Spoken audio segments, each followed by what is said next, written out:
ছাত্র সমাজকে বিভ্রান্ত করে কোটা সংস্কার আন্দোলনকে যারা এক দফাতে রূপান্তরিত করেছে তারা স্বাধীনতা ও দেশ বিরোধী বলে জানিয়েছেন আওয়ামী লীগ নেতারা।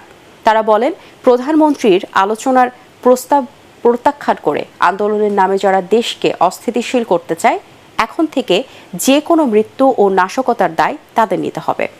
সন্ত্রাসের বিরুদ্ধে আওয়ামী লীগের গণজমায়েত কর্মসূচি পালনকালে নেতারা এসব কথা বলেন। বিস্তারিত জানাচ্ছেন সৈয়দ রিয়াজ।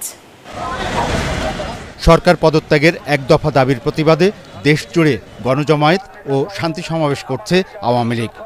রাজধানীর বিভিন্ন গুরুত্বপূর্ণ স্থান, পাড়া মহল্লায় দলীয় নেতাকর্মীরা অবস্থান নিয়ে খণ্ড খণ্ড মিছিল করে। এ সময় তারা শিক্ষার্থীদের উদ্দেশ্যমূলক আন্দোলনকে প্রতিহত করার ঘোষণা দিয়ে বিভিন্ন স্লোগান দেন। চলমান সংকট নিরসন না হওয়া পর্যন্ত রাজপথ ছাড়বে না জানিয়ে দলীয় নেতাকর্মীরা বলেন, দেশের যে কোনো সমস্যা সমাধানে আলোচনার কোনো বিকল্প নেই। তা জেনেও অদৃশ্য উস্কানিতে আন্দোলনকারী শিক্ষার্থীরা প্রধানমন্ত্রীর আহ্বান প্রত্যাখ্যান করেছে, যা নজিরবিহীন।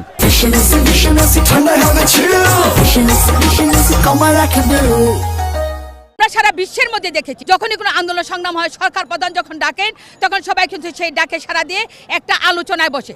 এই আন্দোলনে তারা আজকে বসবে না, কারণ তারা এই বাংলায় অরাজকতা তৈরি করতে চায়। এরপরে যদি কোনো সহিংসতা ঘটে, যদি কোনো হতাহতের ঘটনা ঘটে, তাহলে সকল দায় এই ছাত্র নামের অছাত্রদেরকে নিতে হবে।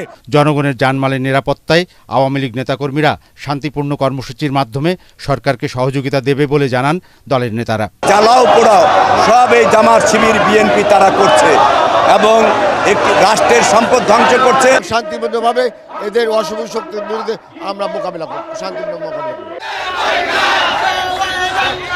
দেশকে অকার্যকর করতে নিরীহ শিক্ষার্থীদের উপর দেশি বিদেশি কুচক্রী মহল ভর করেছে বলেও জানান তারা। যতক্ষণ পর্যন্ত এই রাজাকার আলবদররা ঘরে না যাবে, তাদেরকে নির্মূল না করতে পারবো, স্বাধীনতা বিরোধী নির্মূল না করতে পারবো, তাদের বিরুদ্ধে আন্দোলন অব্যাহত থাকবে। এ সময় দেশ ও জনগণের স্বার্থ বিবেচনায় শিক্ষার্থীদের আন্দোলন প্রত্যাহার করে প্রধানমন্ত্রীর সাথে আলোচনায় বসার আহ্বান জানান আওয়ামী লীগ নেতারা। সৈয়দ রিয়াজ, এটিএন বাংলা, ঢাকা।